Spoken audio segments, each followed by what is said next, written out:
Bora ver aqui, você não escolhe pra onde olhar em Dragon Ball e nem percebe, do canal do Izu. O canal do Izu pra mim é um dos melhores canais que fala sobre mangá no Brasil, especificamente de narrativa visual, quadrinização, desenho dentro do mangá, né? E também um pouco aí de narrativa textual, muitas vezes pegando vários livros diferentes dos mangakás pra trazer essa informação pra gente. Então, bora lá. Uma das coisas que o Toriyama mais prezava aqui é a clareza. Você tem que pensar no público, o mangá tem que ser fácil de entender. Ele queria... Inclusive, ele faz análises ao vivo de mangás do público. Então, se você tem um mangá, vai lá no canal dele também, que ele analisa ao vivo. E é muito legal, mesmo que você não tenha um mangá, porque ele pega um mangá iniciante que tem os seus problemas e ele vai começa a apontar por que são problemas. E normalmente ele faz um rascunhozinho de como poderia ficar para melhorar. E você percebe assim, ó, pá! A diferença. Ele manja demais. Garantir sempre que o leitor ia entender tudo. Uma coisa muito legal desse livro do Toriyama é a parte final. Eu tenho, inclusive. E vai lançar o 2, eu já comprei. É a minha preferida. Que é A quando pré-venda, ele né? analisa páginas de fãs. Tem uma que me chamou muita atenção. Uma pessoa, ela faz um mangá em que ela pega Yamato de referência. Yamato é um mangá muito famoso no Japão. Ele faz umas piadas usando Yamato. E o Toriyama alerta pra ele tomar cuidado com isso. Porque pode ter pessoas que não conhecem.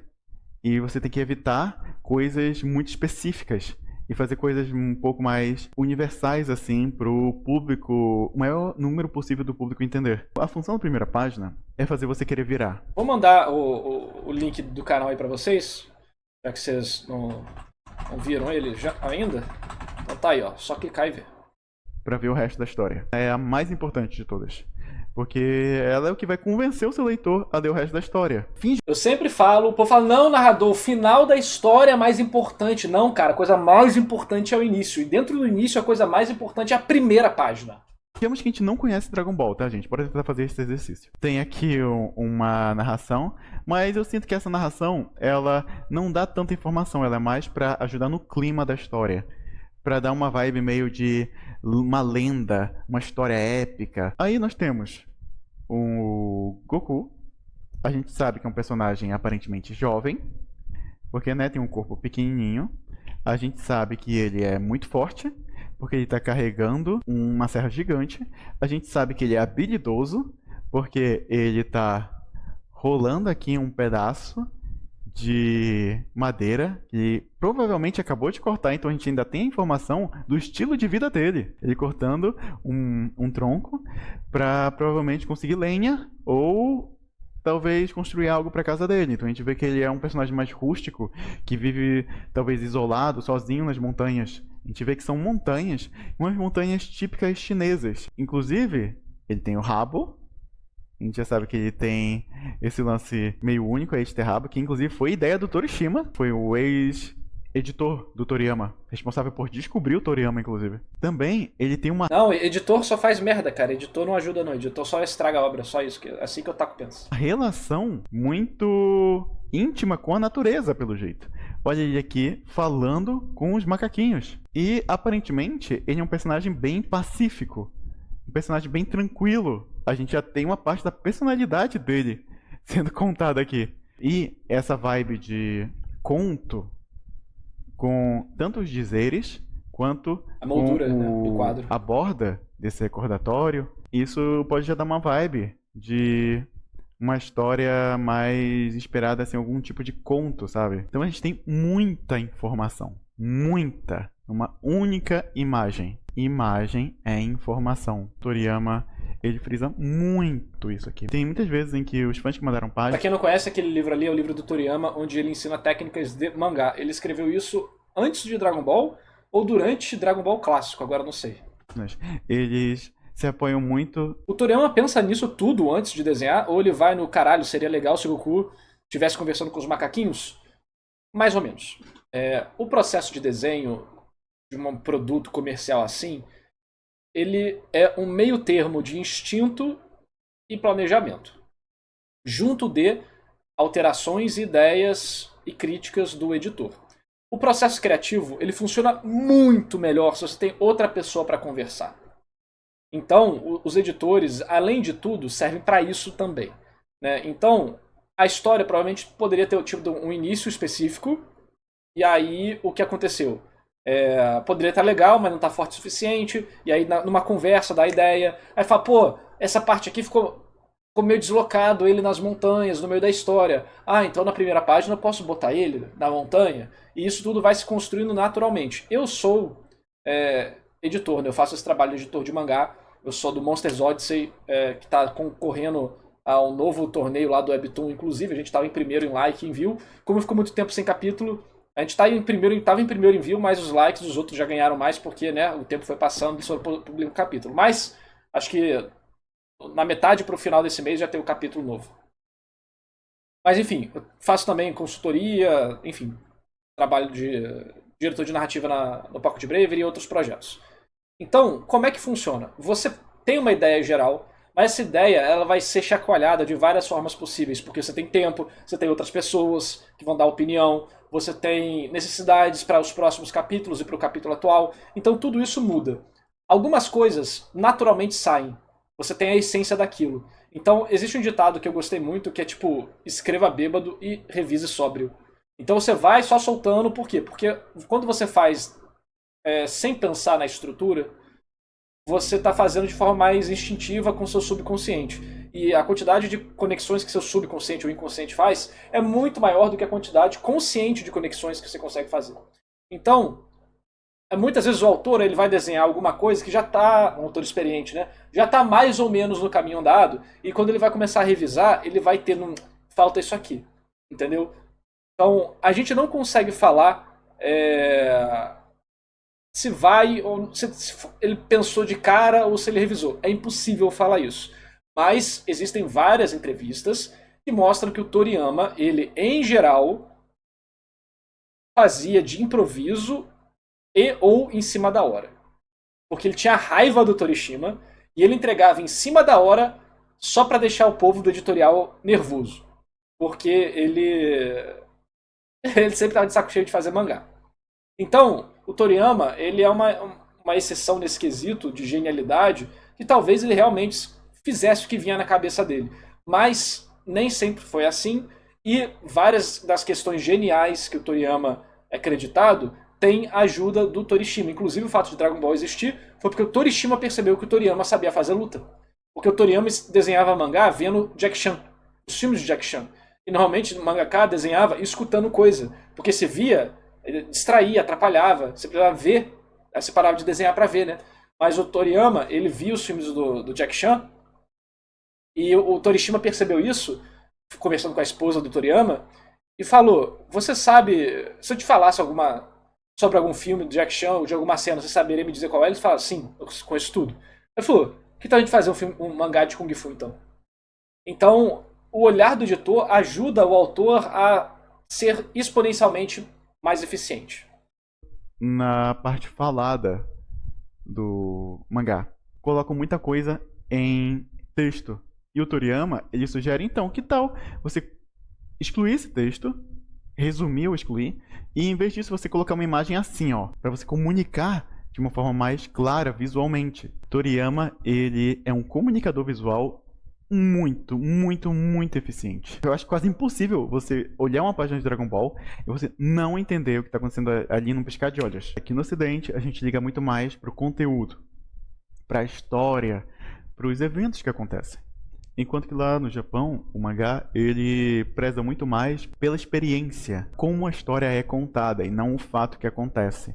É a experiência da leitura, principalmente relacionada a entretenimento. Eu sempre tenho que frisar isso, não é entretenimento de fazer você rir, achar engraçado, é entretenimento de você ter uma experiência prazerosa e imersiva experimentando a leitura daquela história. E esse lance de você ter essa comunicação visual. Inclusive, né, Jojo Parte 3 é o preferido, ou foi o preferido do japonês durante muito tempo, entre as séries de Jojo.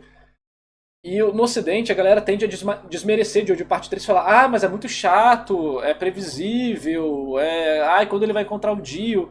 Mas pro japonês que tava lendo, cara, o que importava era cada aventura individualmente dos capítulos. Né? Porque era a experiência de ler Jojo que era divertido e não, caramba, eu quero que aconteça logo a grande parte da trama dele encontrar o Dio e vencer. Então são diferenças filosóficas muito grandes de percepção de mídia e de criação de mídia também.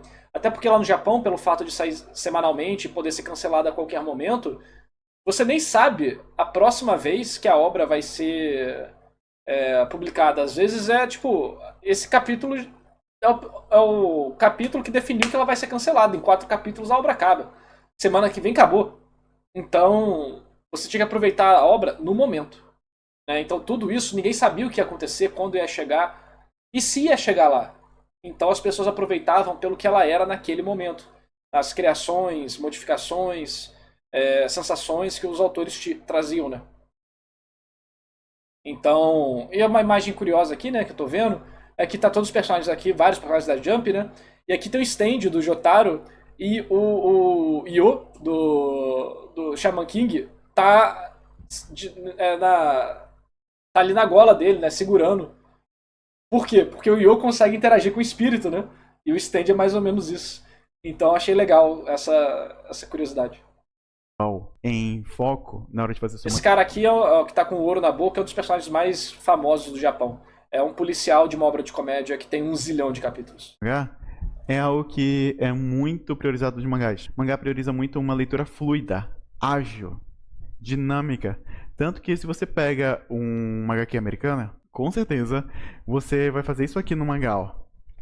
Você vai voar nas páginas, diga-se não.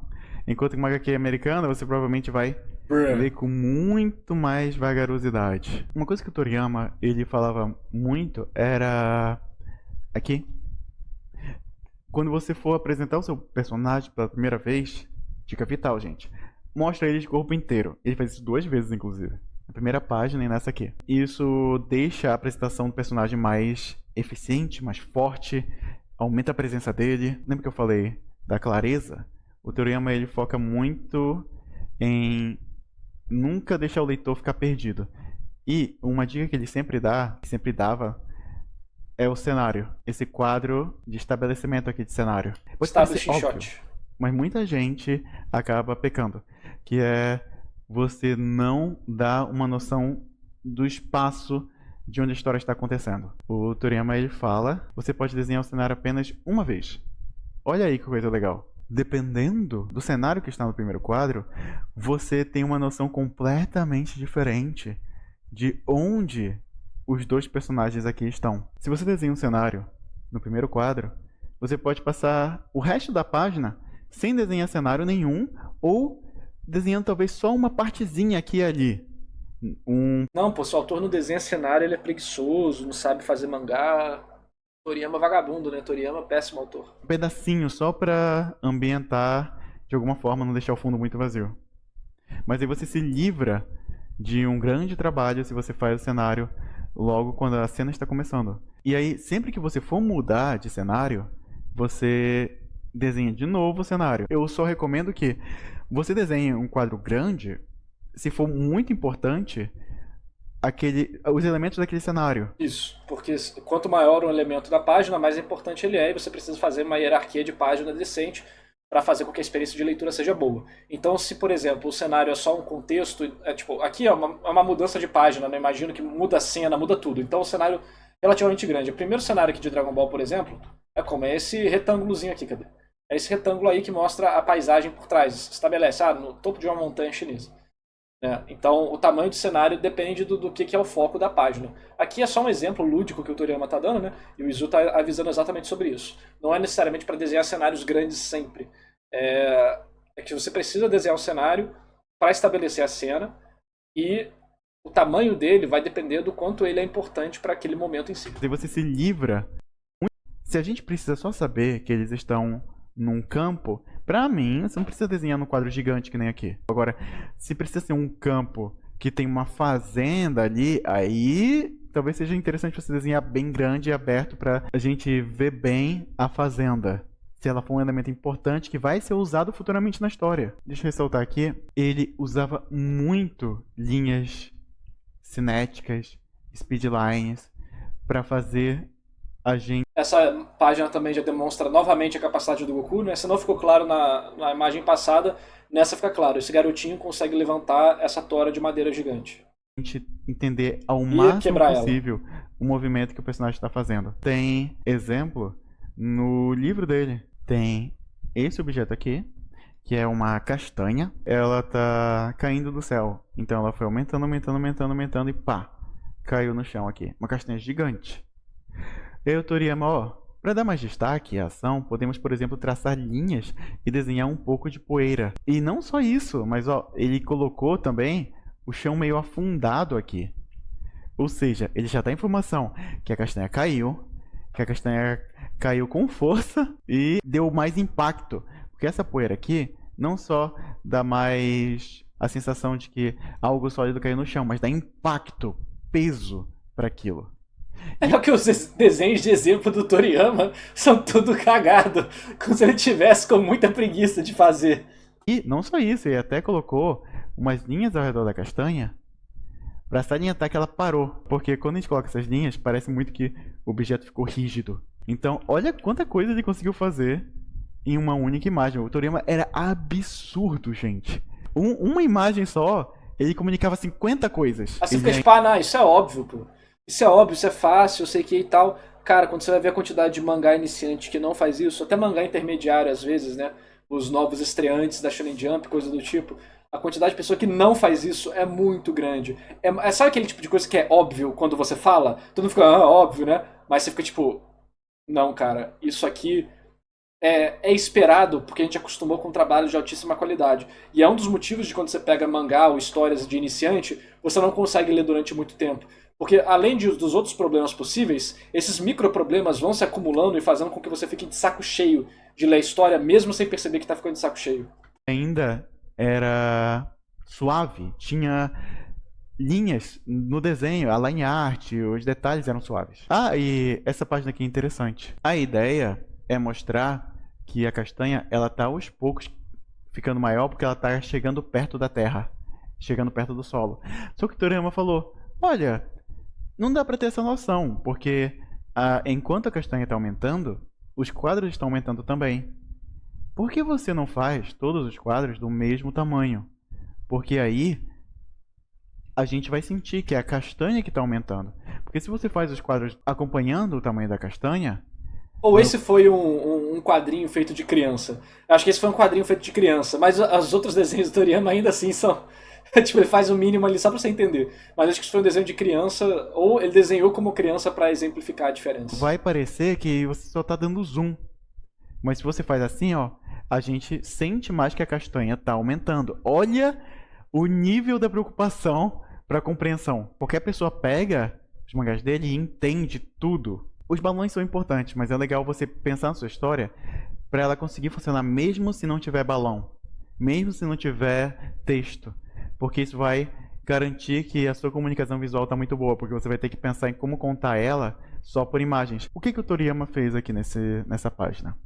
Vocês podem notar que o Goku, ele tá numa montanha bem alta, né? O Toriyama faz questão de mostrar essa montanha na vertical. Ele escolheu propositalmente um quadro vertical. Isso aí é muito importante que passa despercebido.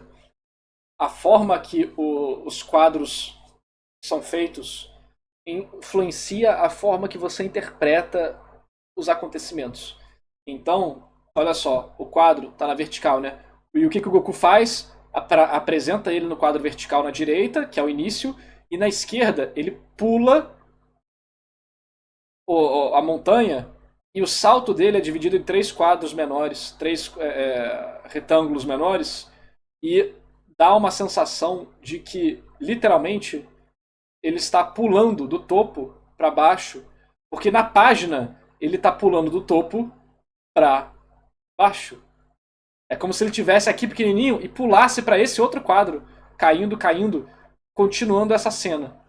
De mostrar essa montanha na vertical. Ele escolheu propositalmente um quadro vertical para mostrar toda a extensão da montanha. E não só isso, ele colocou o Goku no topo aqui do quadro. Ele não está só no topo nesse quadro. Notem que ele está no lugar mais alto que tem nessa página e não tem ninguém, nem ele mesmo, competindo com ele em altura. Então o Toriyama, ele fez questão de usar a página toda para ressaltar a altura do Goku. Ele não tá mais alto só nesse quadro, ele tá mais alto na página toda. E não só isso, o Goku, ele vai pular daqui lá pra baixo, né? Olha como o jeito que ele pula parece muito que a gente tá vendo um desenho animado. Sério, parece muito que ele tá se movendo na nossa frente, que ele tá pulando daqui pra cá. Entenderam a brincadeira? Parece que ele tá saltando desse quadro aqui diretamente pra cá, porque a continuidade de como ele... Olha só, né? Essa aí ele tá guiando, né, o olho. Tem o Gokuzinho, aí você vê o balão de texto dele, aí o balão de texto dele já te joga para outro quadro para continuidade daquilo. Guia o movimento do nosso olho pela página faz com que seja ressaltado. Cara, aí me vem um FDP com foto de Kimetsu me falar que Dragon Ball é ruim. É a galera nova, né, mano? A tendência das gerações é sempre desmerecer as gerações passadas.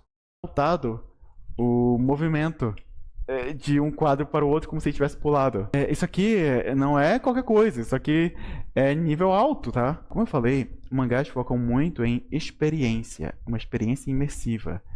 Então, o que o Toriyama faz aqui? Ele está prezando por...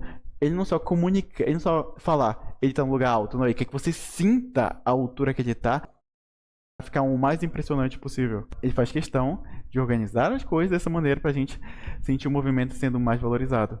E uma coisa que o Toriyama faz muito, e que outros mangakas fazem também, sempre vou ressaltar, mas que é recomendável que você faça também, é o movimento do seu personagem, ele está aproveitando o sentido que o seu olho está viajando pela página. Não é só o sentido de leitura, é o sentido que você é conduzido pela página. Por exemplo, o balão aqui, ele poderia estar aqui, ele poderia estar mais embaixo, mas não, ele faz questão do balão estar aqui, porque o nosso olho está aqui no Goku, vai ser puxado para o balão, e cara, ele Pode vai ser o ser ventilador muito mais fácil puxado ou para cá ar-condicionado. do que aqui para baixo. E um dos jeitos que o Toriyama ele guia muito nosso olho é pelo contraste. O cabelo do Goku aqui ele é muito escuro. E, gente, isso é uma dica vital para mangá. Aqui, ó. Essa página aqui, temos o Goku e a Chichi, crianças, e estão interagindo. Você vê que, cara, não tem como você não olhar para eles na página. Em cada quadro, você olha para eles imediatamente. Você nem pensa. E o Toriyama é tão mestre nisso que você nem... Chat, não para de falar não, senão eu acho que eu caí, tá? Porque minha internet tá ruim. Então, por favor... tempo de pensar para onde eu olho. Não, você é automático. Puxa você para onde ele quer que você olhe. Você não tem escolha. Você não fica confuso. E isso deixa a leitura muito macia, sedosa, intuitiva. E isso causa uma sensação muito agradável. E ressalta os elementos em cena. Sempre que possível, é bom você ressaltar qual é o elemento mais importante em cena. Ele tem que ser aquilo que vai ganhar os holofotes, vai estar mais destacado. A gente não pode perder tempo vendo outras coisas. Os cenários dele, na verdade, qualquer outro elemento que não seja o foco da cena, ele é muito leve. E mesmo se ele for detalhado, o Toriyama tomava muito esse cuidado, ó, que mesmo que tenha um cenário, o cenário é extremamente leve. Engraçado que tem uma quantidade razoável de detalhes aqui, só que o jeito que ele faz deixa muito leve, muito suave. Porque ele não coloca alto contraste, por exemplo, no mato aqui, na folhagem. Ele coloca churas, para não preencher de uma forma que chame mais atenção que os personagens. É muito recomendado que os seus personagens, inclusive, gente, sempre tenham algum tom mais escuro neles em alguma parte do corpo. Para justamente quando você precisar, você conseguir destacar eles do fundo. E isso é algo que muitos novatos acabam pecando. Contraste muito... Até mangakas experientes pecam nisso aí, de botar muito... não ter contraste suficiente na página. Aí o personagem tem a pintura muito tensa, muito forte, o cenário tem pintura forte, tem rachura, tem linha de ação, tem diálogo pra todo lado, aí tem um monte de detalhe, aí você vê a página no borrão preto gigante. O forte pro preto no branco, ele chama o nosso olho instantaneamente. Muito mais do que tons de cinza. Tem um cenário complexo aqui. Quais são os focos aqui? Tem 3 focos principais aqui. Goku e Chichi chegando na casa do Kami e o Kami aqui. Vocês veem que tem coqueiros, tem pedras, tem nuvens aqui no fundo, mas elas não chamam tanta atenção quanto esses que tem um contraste muito forte, muito grande. Então Toriyama usa muito isso para controlar o seu olhar. Eu sei que a gente quer muito fazer cenários, cenas muito detalhadas, porque a gente tem muito essa vibe de quanto mais detalhado, mais legal tá. É uma armadilha isso, porque a gente acaba tentando fazer detalhado demais e às vezes pode sacrificar a Porque narrativa. alguns exemplos aqui de Boku no Hero, eu ainda acho que tão bons, tá? Aqui é Gachakuta, né? Cenários, cenas. É Gachakuta também. Esse cenário do meio eu acho que dá pra aumentar um pouco o contraste, por causa do. Nesse quadro do meio especificamente. Os outros eu acho que tá de boa. Muito detalhadas. Porque a gente tem muito essa vibe de Mas essa batalha aqui, dentro da cúpula lá, onde tem o Shigaraki cheio dos dedos mutantes, tem umas cenas que não dá pra entender porcaria nenhuma que tá acontecendo, que é o Bakugou dando as explosão, é um monte de dedo pra tudo quanto é lado, aí isso aqui não dá pra entender nada. Mas essas aqui ainda dá. quanto mais detalhado, mais legal Só de você não entender exatamente onde é que tá o Shigaraki, né? Só uma bola de dedo. tá. É uma armadilha isso. Porque a gente acaba tentando fazer detalhado demais e às vezes pode sacrificar a narrativa. Mangás acabam focando muito mais na narrativa. O próprio Toriyama já falou isso. Quanto mais você puder ser assertivo e ressaltar só o que é mais importante na sua cena, mais o leitor vai se sentir envolvido pela sua história. Menos ele vai ficar disperso e mais concentrado na sua história ele vai ficar. Ó, é uma cena, uma luta de boxe, e aí tem essa galera da plateia. Aí o Toriyama, ele fala bem aqui, não é necessário desenhar os espectadores tão minuciosamente. Se não são personagens importantes, você pode desenhar de forma mais genérica. Pode colocar detalhes? Sim. Principalmente se eles são o foco aqui na cena, mas eu acho que ele tá falando, de, por exemplo, ele ter desenhado os personagens de forma muito diferente entre si, com roupas complexas. Olha só, desenhou até várias linhas aqui no casaco desse cara. Então isso não era tão necessário assim. Ainda mais porque isso pode tirar a atenção do que realmente é mais importante. Isso aqui tá roubando muita atenção, sendo que os personagens principais iam aparecer logo abaixo lutando. E o tamanho do quadro dos torcedores também tá igual ou quase igual dos protagonistas. Então você tira a atenção de onde deveria estar, né? Por que você vai focar nos aleatórios na plateia se os dois personagens principais estão lutando logo abaixo, numa luta épica, ferrenha, aparentemente, sabe? Capricha no que é importante na cena. Aqui uma dica. Os balões, eles também servem para guiar o nosso olho. Novamente, as pessoas tratam muito balão aqui no Ocidente como complemento, mas lá eles tratam como arte. Então, Toriyama também Vou usava diminuir muito aqui porque senão a gente fica na frente do balão. balões para guiar o nosso olhar pela cena. Ó, o sentido de leitura, a gente começa aqui, sentido de leitura japonês, vem pro Yantia, vem para esse balão, tem o Goku aqui, a gente é chamado aqui pro balão de novo e vem pra cá. Ele ajuda a fazer a gente fazer esse movimento aqui na cena.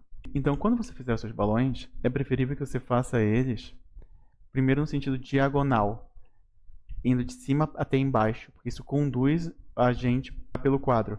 Porque o Isso é muito importante, já falei em alguns vídeos no meu canal também sobre isso. sentido de leitura de um quadro de mangá é em diagonal. Então, é muito recomendável que sempre que possível você organizar até os elementos do seu quadro assim, em diagonal. Seja os balões, seja as imagens, porque esse é o sentido de leitura natural que a gente já faz. Quem está começando a conversa, como vai começar aqui o sentido de leitura, a pessoa que está iniciando começa desse lado, está desse lado. Quem fala depois está aqui, e quem fala depois está aqui. Olha como o Toriyama, inclusive, ele fez os personagens terem uma ordem decrescente de altura, para justamente fazer a gente ter esse sentido de leitura, tanto com os balões quanto com o tamanho dos personagens.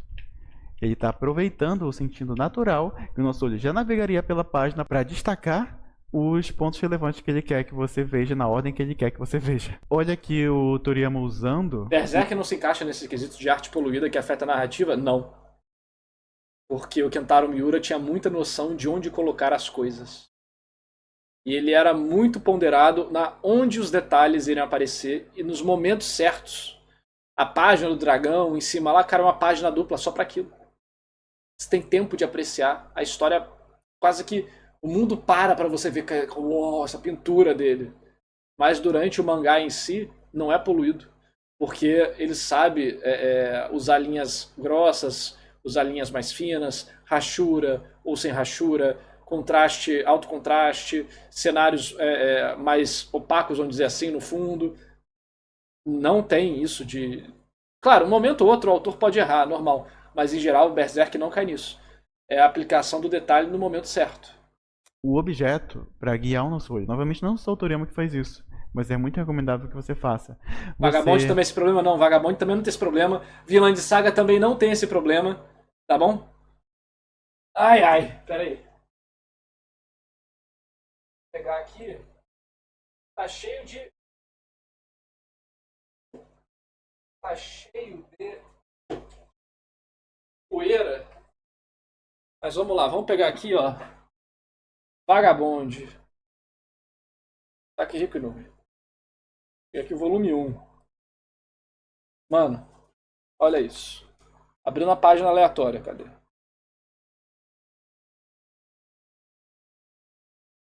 O cara sabe, olha só, olha essa página. Essa página tá com muito. O cenário tá com muito detalhe, né? Cadê? Minha câmera não foca. Tá com muito detalhe, né? Foca, desgraça. Mas olha como no centro os personagens estão com kimono branco liso. Tem até uns padrões ali, né? Mas naturalmente o meio da página se destaca. O cara aqui no fundo de todo de preto também. Tá vendo?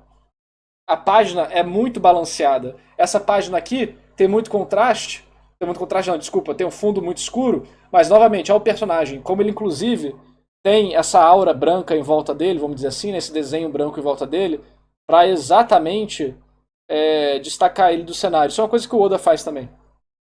E o cenário, olha só, como aqui é branco. E tem um negócio preto bem escuro aqui. Então, não é. Não é tipo. Aleatório.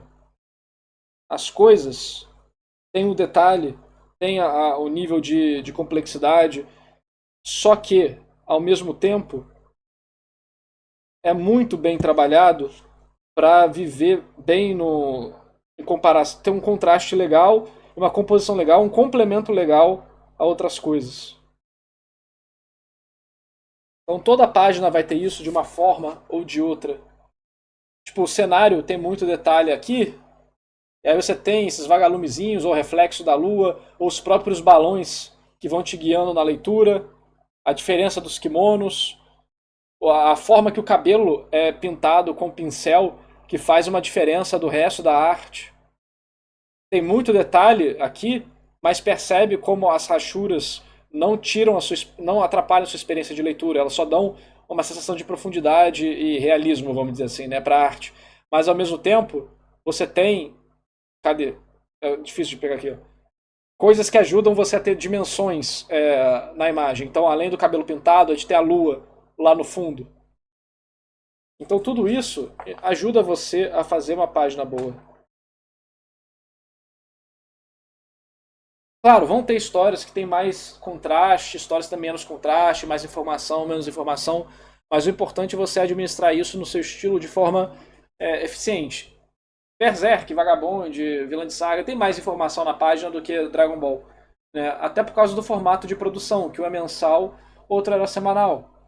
E isso influencia o nível de detalhe que você pode botar. E também exige que você tenha uma composição mais que leve isso em consideração, né? Que seja mais cuidadosa com isso.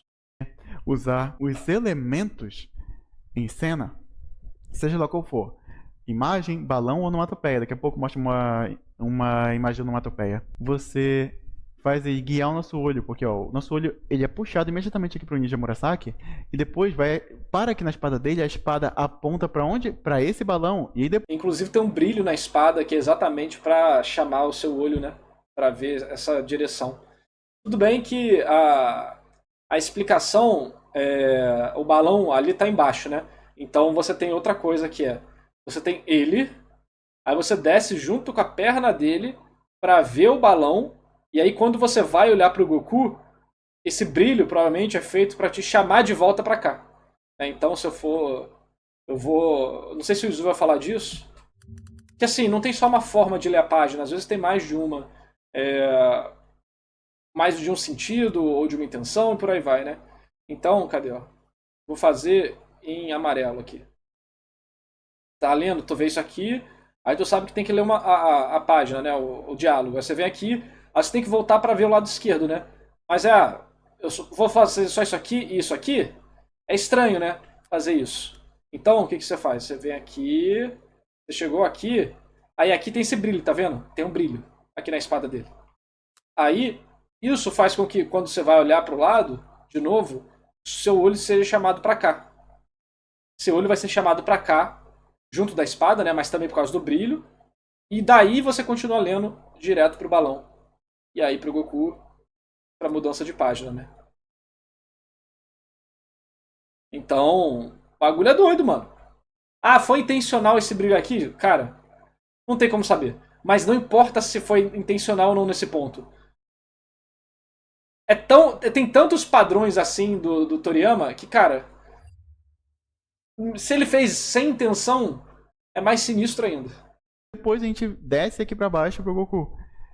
A gente novamente não tem escolha. Ah, não pula de página, então continua, né? Eu achei que pulava, né? Tudo tão diretamente ligado que a gente faz assim e nem percebe. Agora, gente, vou aumentar o nível aqui. Ele utiliza muito a visão periférica do leitor para ele ressaltar o dinamismo das suas cenas. Se você quiser, você consegue fazer essa leitura aqui. Ninja Murasaki, ele atirou o bumerangue. E olha só como o bumerangue faz esse movimento. Direto, parece que ele está jogando daqui para esse quadro aqui. E você consegue pegar... É tipo o Goku pulando, né? Da outra página. É pela sua visão periférica que o Goku tá aqui, fazendo assim. É coisa que você quase não precisa olhar pra ele e você vem pra cá. E quando você vê na sua visão periférica, minha cabeça tá na frente, né? Quando você vê na visão... A minha cabeça continua na frente. Quando você vê na visão periférica, é quase como se...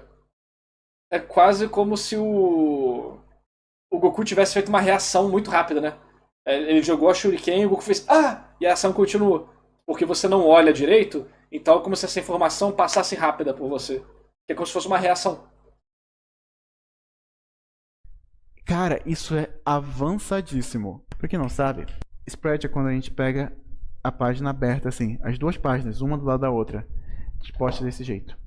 Os mangakás, eles pensam muito no funcionamento dessa spread. Pra ressaltar sensações e emoções, para fazer uma leitura fluida, para causar impacto. Uma coisa muito F, caiu? No mangá é...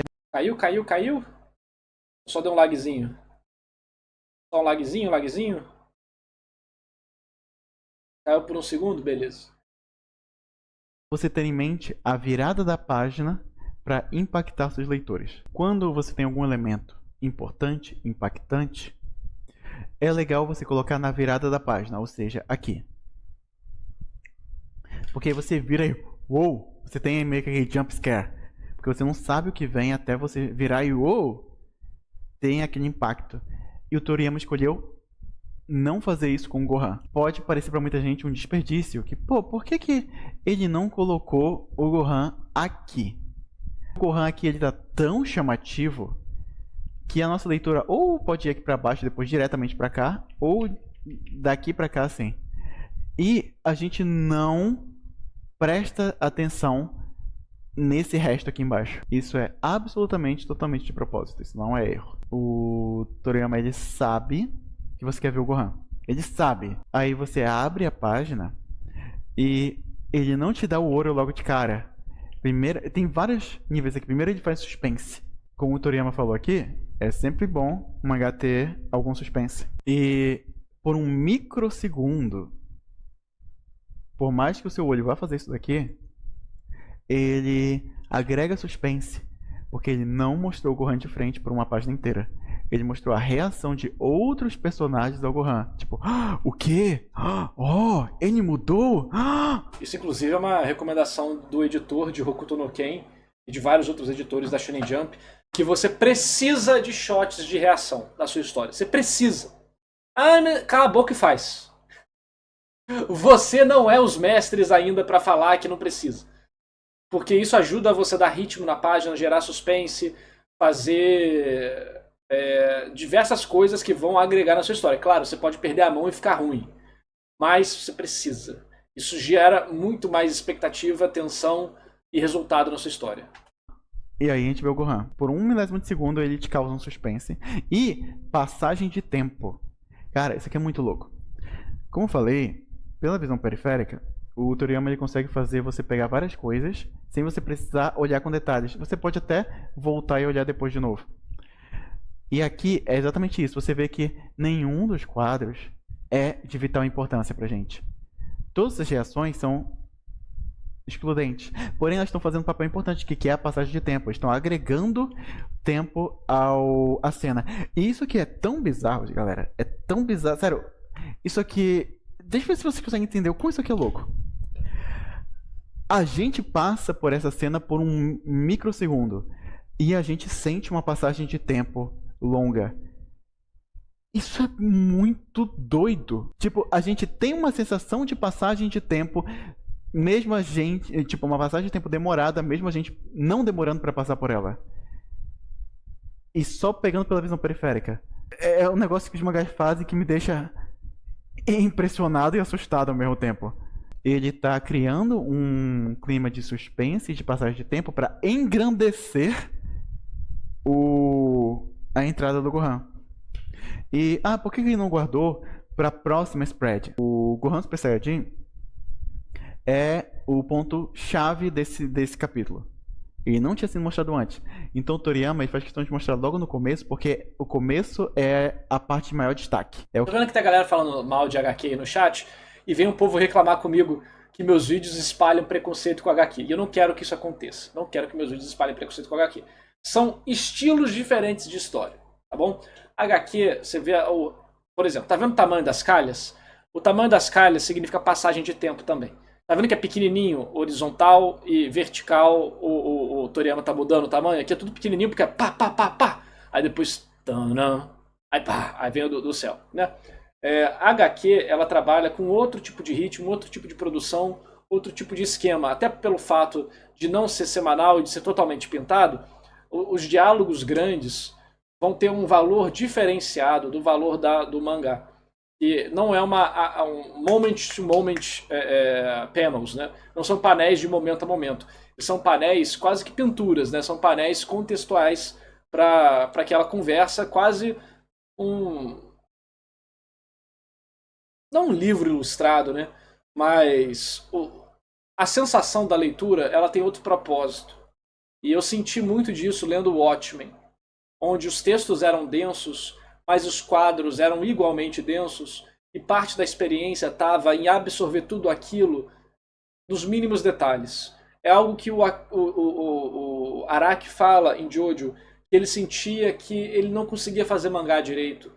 Que ele botava a alma dele para os leitores lerem em 5 segundos e ignorarem tudo de excêntrico e louco e diferente que ele botou no mangá. Aí ele foi para a França, fez uma exposição das artes dele, proibiu qualquer japonês de entrar na exposição. Ele foi em segredo para a França, fez uma exposição de arte no ateliê e proibiu qualquer japonês de entrar. Ele não deixou nenhum japonês entrar na exposição de arte dele. E aí as pessoas apreciaram aquilo, falaram, nossa, que incrível isso aqui e tal. E aí ele percebeu que não, o que ele estava fazendo não estava errado. Ele só estava fazendo para o público errado. Porque o público que lia mangá era muito imediatista e consumia a história sem apreciar a arte no sentido geral da palavra dela. Então a HQ tem mais disso, de cada quadro ser uma experiência em si, ser muito mais experimental em relação à quadrinização, a calha e coisas do tipo. O Watchmen também faz isso, várias outras obras fazem isso, obras boas, né? Não estou falando necessariamente das genéricas de herói ou as massificadas. Então, a HQ tem uma outra proposta de experiência sensorial, ok? O que mais chama atenção é onde você mais tem a chance de prender o leitor. Então ele joga isso logo no começo. E tem mais uma coisa. O negócio é que, na minha perspectiva, para uma HQ ser boa, ela tem que ter literalmente um texto, não só o texto metafórico, o texto proposta, mas o texto execução muito bom. HQ depende muito de texto bom, enquanto o mangá não depende tanto de texto bom. Então eu acho que essa é a maior diferença entre os dois, na minha experiência, pelo menos. Sendo pensada também para a experiência de leitura, não só do capítulo em si, ou do mangá Dragon Ball, mas também da experiência de leitura. Isso, que o Zebauru falou um negócio que é verdade. Você tinha comentado sobre a questão de ritmo em Monsters Odyssey, e vocês espaçaram mais porque muita gente tinha dito que estava bem rápido. É o mesmo caso dessa sequência aí, só que deixando mais rápido com pouco espaçamento. Pois é, em Monsters Odyssey, as pessoas falaram que o Webtoon o ritmo tá muito rápido. Mas a gente identificou que não era o ritmo que estava rápido, mas sim o tamanho do espaçamento estava muito pequeno. Então a gente aumentou o espaçamento dos capítulos passados e dos novos, isso no primeiro Monsters Odyssey, né? E as reclamações do ritmo tá acelerado sumiram. Não era a história, era como ela estava formatada. E dava a sensação de que estava acelerado. Olha que doideira, né? Da revista na Jump, aqui ó, Shonen Jump, a gente tem vários mangás. É uma disputa constante para quem vai se destacar mais, quem vai chamar mais atenção. Não necessariamente a ordem que está disposta na revista é a ordem de popularidade. Eles podem colocar mangás mais famosos aqui atrás para fazer você acabar lendo o mangá menos famoso no meio da revista. Tem uma mangaka chamada Shin Shimoto. Ela já falou que antigamente, em tempos não tão digitais, era ensinado a ela que, quando possível, colocar cenas impactantes nesse lado da página aqui. Por quê? Se você folhear essa revista, no sentido de leitura japonês, você coloca o seu dedão desse lado e vai folheando assim, né? Logo, olha o efeito que isso causa. Esse lado que está com o dedão, a página, ela está disposta de um jeito que você vê muito mais claramente as imagens dela do que a outra página, do que essa daqui. Não vou falar nada desse capítulo de Jujutsu que tá aparecendo aí. Do que esse lado. Então, se você colocar alguma imagem chamativa aqui, você consegue chamar a atenção do leitor. E ele pode parar na sua história. E realmente, o Akutami deixou as coisas mais importantes do capítulo sempre na página da esquerda. Mano, é muita coisa que influencia o sucesso, é muita coisa que influencia a venda, é muita coisa que influencia tudo. É tanto detalhe que é impossível você calcular tudo isso conscientemente. Você tem que naturalizar. É o que o Araki fala. Se você pensa em Kishotenketsu na hora de escrever sua história, você já perdeu. É pra você não pensar em Kishotenketsu, é pra aquilo estar naturalizado em você. Antes de ler a história seguinte. Então, isso é um artifício de âncora.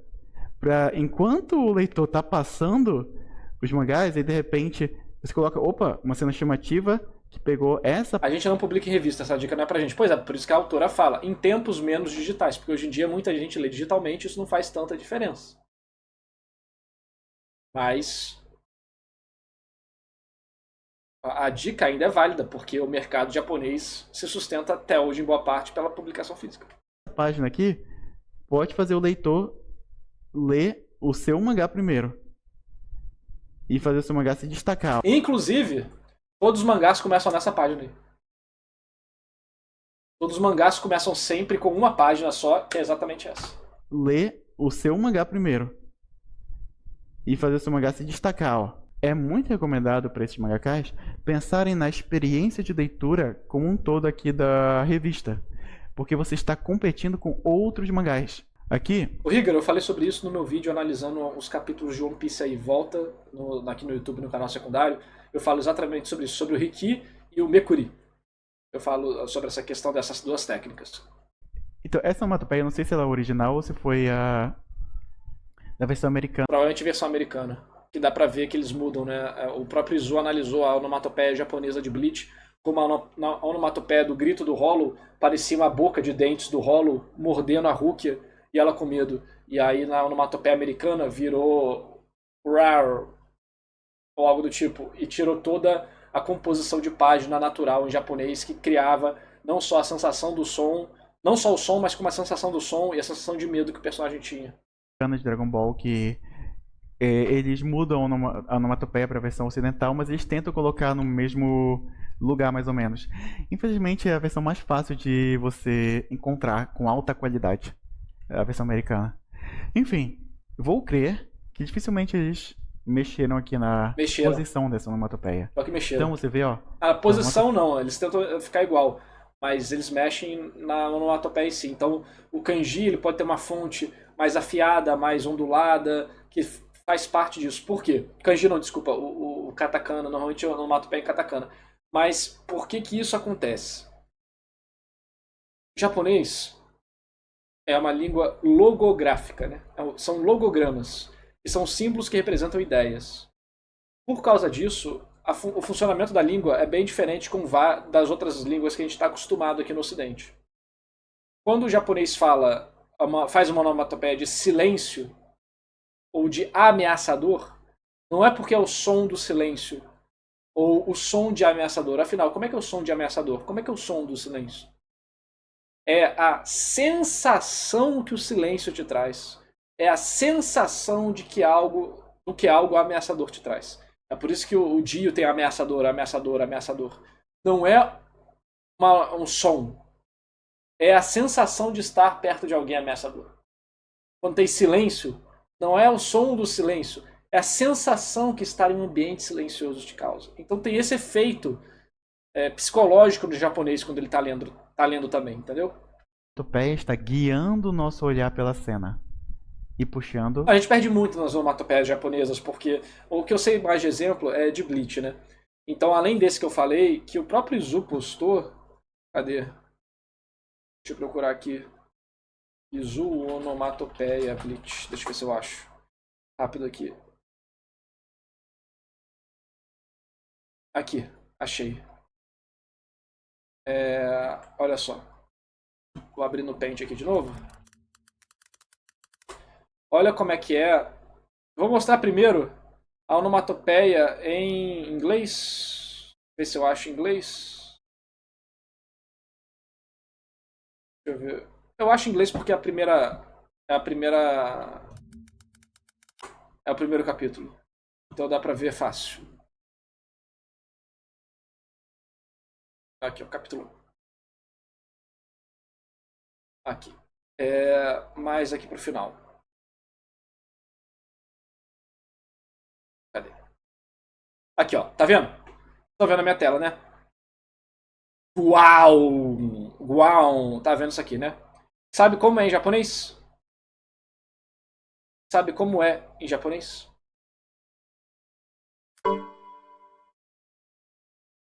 É assim. Deixa eu tirar minha cabeça daqui. O uso das onomatopeias nos mangás vai além de apenas representar o som de algo. Contribui diretamente para a narrativa visual, e além do que eu falei também, né? Como aqui em Bleach, o rugido da criatura é desenhado fazendo uma possível alusão a dentes, destacando a agressividade. Uau! Eles tentaram, mas não foi. Entendeu? A gente perde muito disso. Tem outro exemplo famoso, que é a Bankai do Gin. Mas a Kamishini no Yari, ela é desenhada exatamente como a onomatopeia é desenhada. Então isso aqui faz você sentir que a arma dele é afiada. E aqui vira qual. Estourou de novo o microfone? Acho que não, né? Espero que não. E aí, cadê? Essa página aqui, ó. Bleach. Vou pegar um scan fudido. E.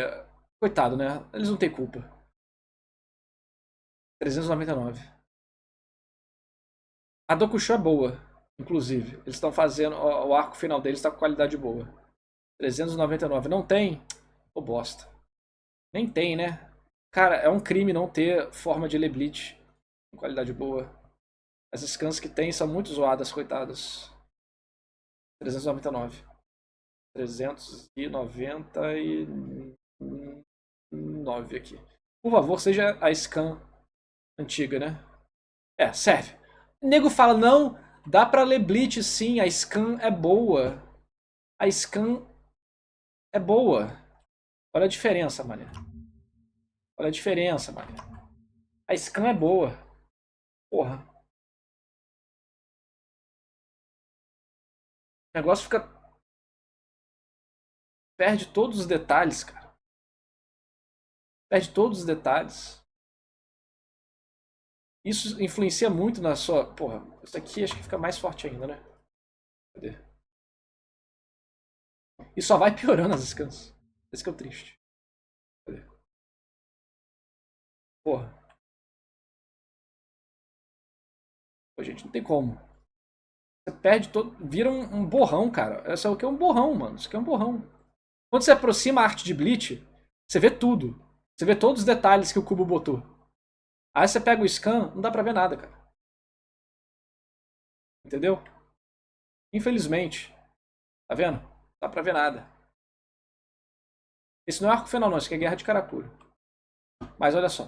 Isso aqui vai servir. É o que a gente tinha na época, né? Não vou nem... Também não vou xingar, não. Mas olha só. Olha só isso aqui.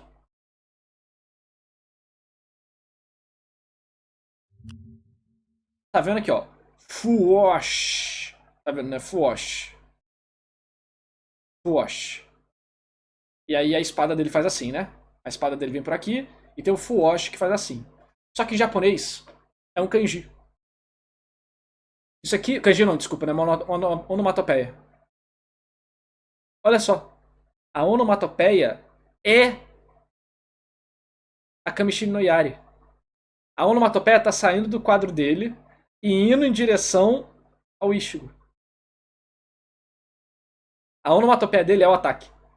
Tudo bem, tem a lâmina aqui, né? Mas a onomatopeia sai de um quadro, atravessa todo o quadro da distância e vai para o quadro do Ichigo aqui.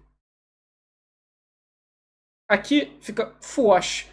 Funciona em um certo ponto mais ou menos, né? Mas por que a fonte tá redonda? Por que ela tá ondulada? Por que ela tá gelatinosa? E sendo que aqui ela tá, tipo, cortante.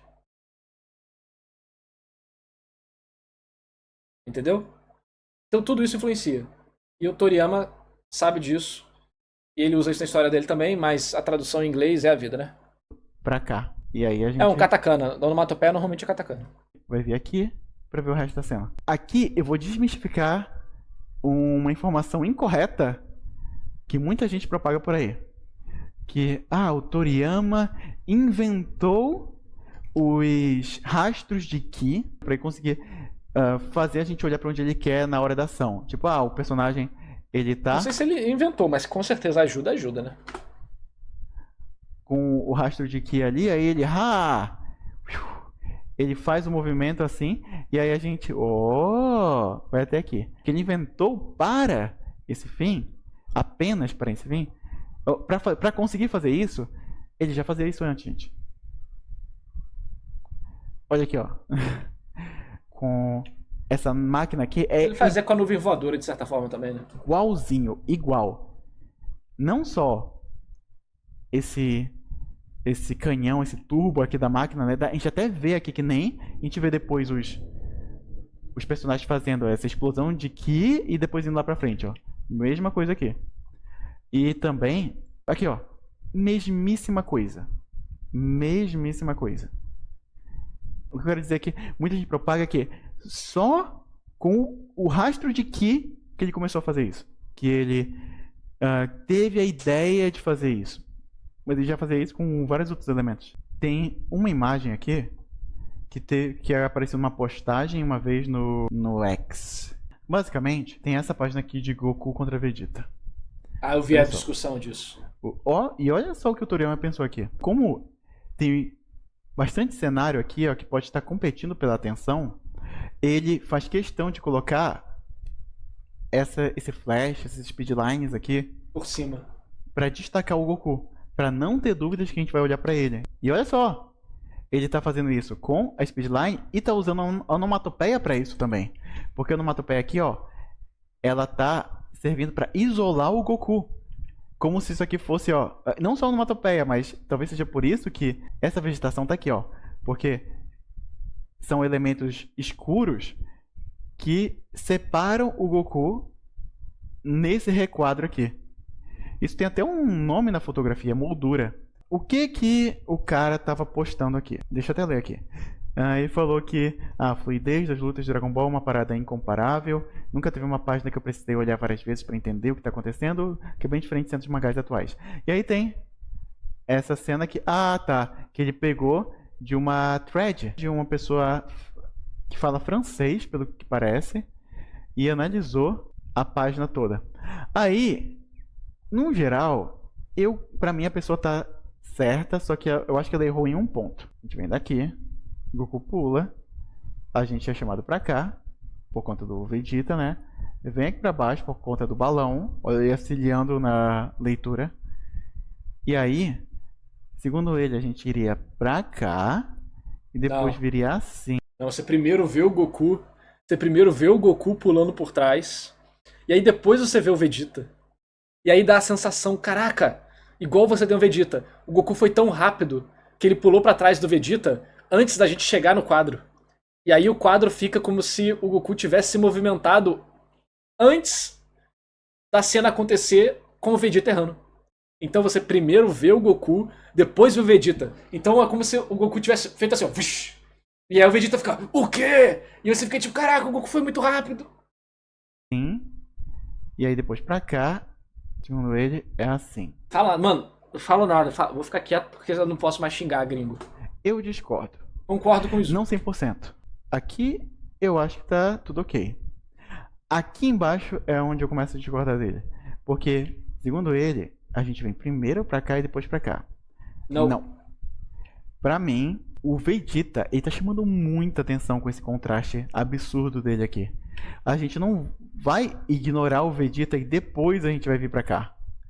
A gente vai ir nessa direção primeiro. Aí você faz a volta certinho. Você vai nessa direção, você vê o Goku, aí você vai nessa direção, aí você, com o Ki dele, você vê, aí você fala tipo, caraca, o Goku foi muito rápido. E aí depois você dá a voltinha aqui pra ele pulando e depois você desce. Olha a genialidade do Toriyama. O que aconteceu aqui? O Vegeta, ele demora pra perceber que o Goku sumiu, ó. Ele atacou ele, viu que o Goku sumiu. E aí o Goku foi lá pra trás dele. E o Toriyama, ele quis imergir a gente nessa situação. Olha só, a gente faz esse movimento e sem perceber, é onde que, como eu falei, o Toriyama, ele puxa. Você tá junto do Vegeta na cena. A gente não tem tempo de pensar. A gente olha aqui pro Vegeta e a gente, junto com o Vegeta, a genialidade, junto com o Vegeta a gente percebe, eita, Goku sumiu. E aí que entra esse rastro de Ki. Ele puxa a gente de volta pra gente entender o que o Goku fez. Tardiamente, assim como o Vegeta. Ele fez a gente entrar na cabeça do Vegeta pra sentir o que ele sentiu. Se você faz o movimento no mesmo sentido da leitura, do movimento do olho, o movimento ganha velocidade. Agora, se você faz o movimento ir contra o sentido do olho da leitura, ele ganha peso. O movimento parece que é mais pesado, é mais forte. Então, você tem que... porque você primeiro vê a consequência, né? Porque quando você o movimento tá na leitura, você tá empurrando o personagem junto do seu olho para ele realizar o movimento.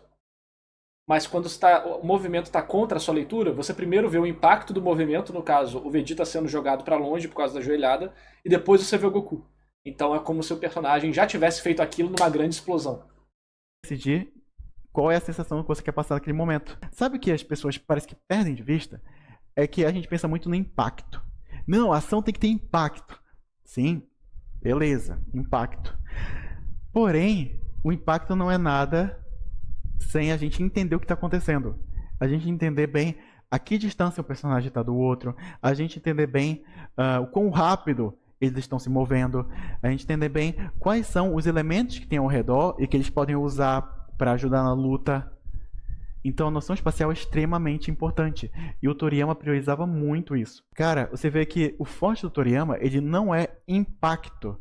Ele é movimento. Pelo que eu já li, ele se inspirou muito em filmes de Kung Fu que ele assistia. Acho que até filmes de Jack Chan mesmo. O Toriyama, ele pode não ter aquelas cenas...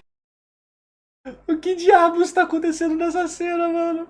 Com uma perspectiva muito ousada, muito... Porque, no geral, ele prefere coisas simples. Só que ele fazia algo que o Yusei Matsui já sugeriu e que eu falei disso foi no vídeo de como fazer ação com Yusuke Murata. Um vídeo que eu recomendo pra vocês também. Aqui, ó.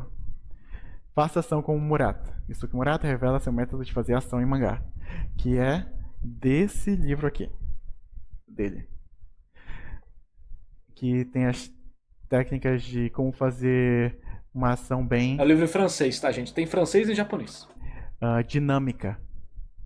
Então, nesse vídeo que eu fiz, eu cito também que, além das dicas do Murata, tem o Yusei Matsui, que é o autor de Assassination Classroom, The Elusive Samurai, que a arte dele não é muito rebuscada. Só que, o que ele já disse aqui, inclusive nesse livro, ele falou sobre, ok, você pode não ter uma arte muito rebuscada, mas você pode compensar com todo o resto. Você pode conversar com todos os demais elementos ao redor, que é o que o Toriyama faz muito. Linhas de ação, movimentação dos personagens bem clara. E o Seimatsui fala de usar todo o resto. E é o que o Toriyama faz. Ele não precisa fazer um negócio mega usado, tipo, a mão tá assim e tá mega detalhada. Mas o Horikoshi manda muito bem em perspectiva, igual o Kishimoto, né?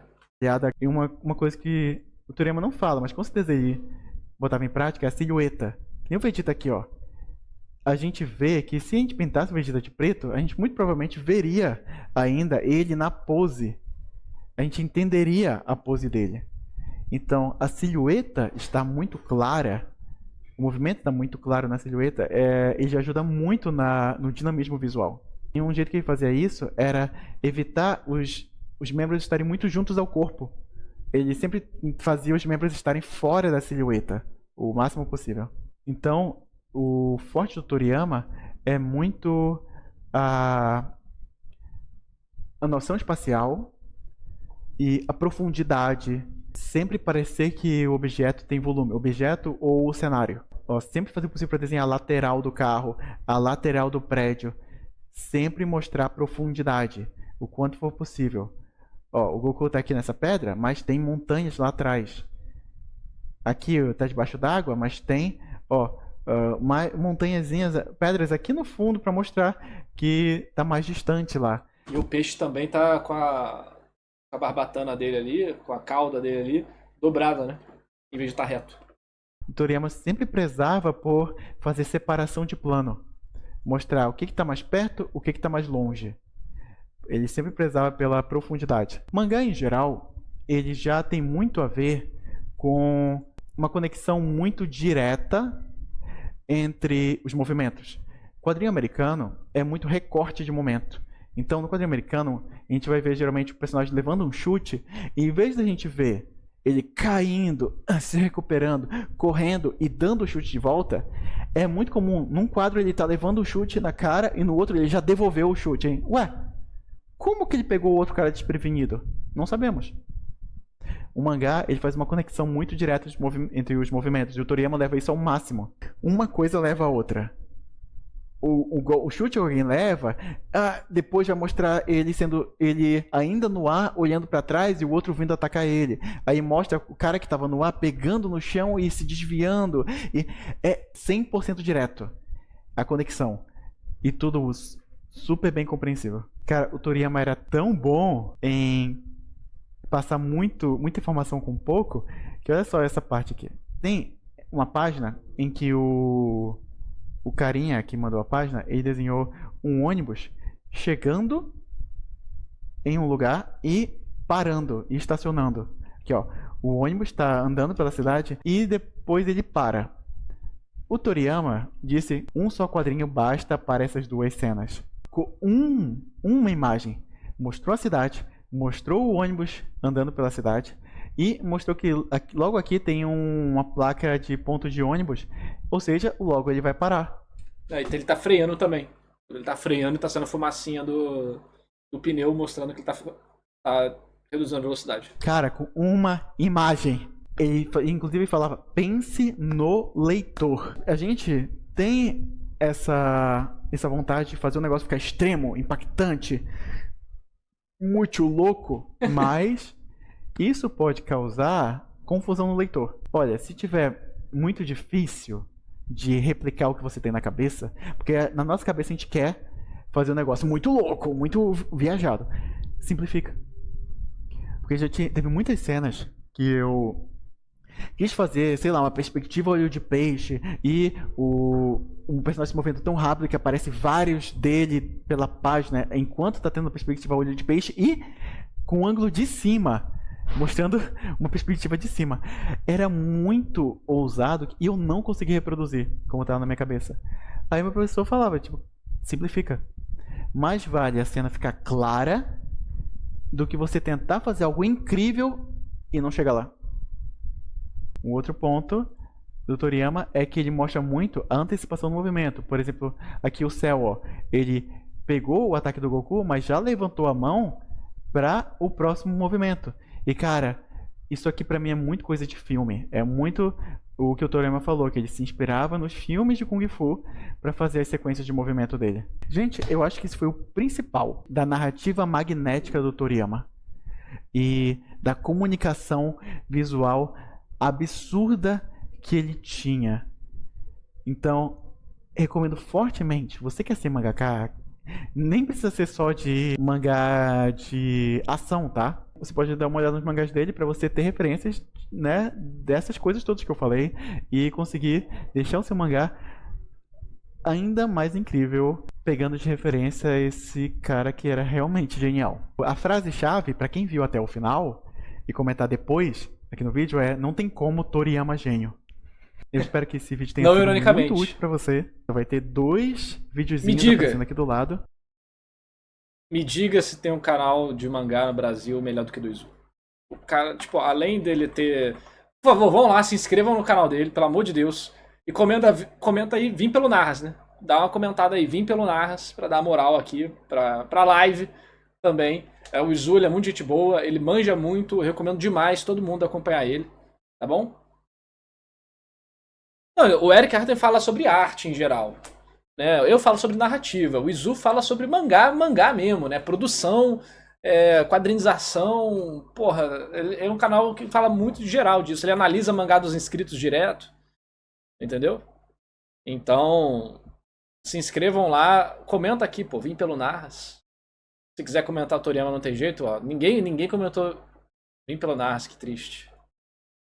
Muito triste, vou ficar muito triste. Depois eu vou ver se vocês mandaram mesmo, hein? Dá uma moralzinha lá, se você já é inscrito também, comenta lá, vim pelo Narras de qualquer forma, tá? Porque o Izu merece.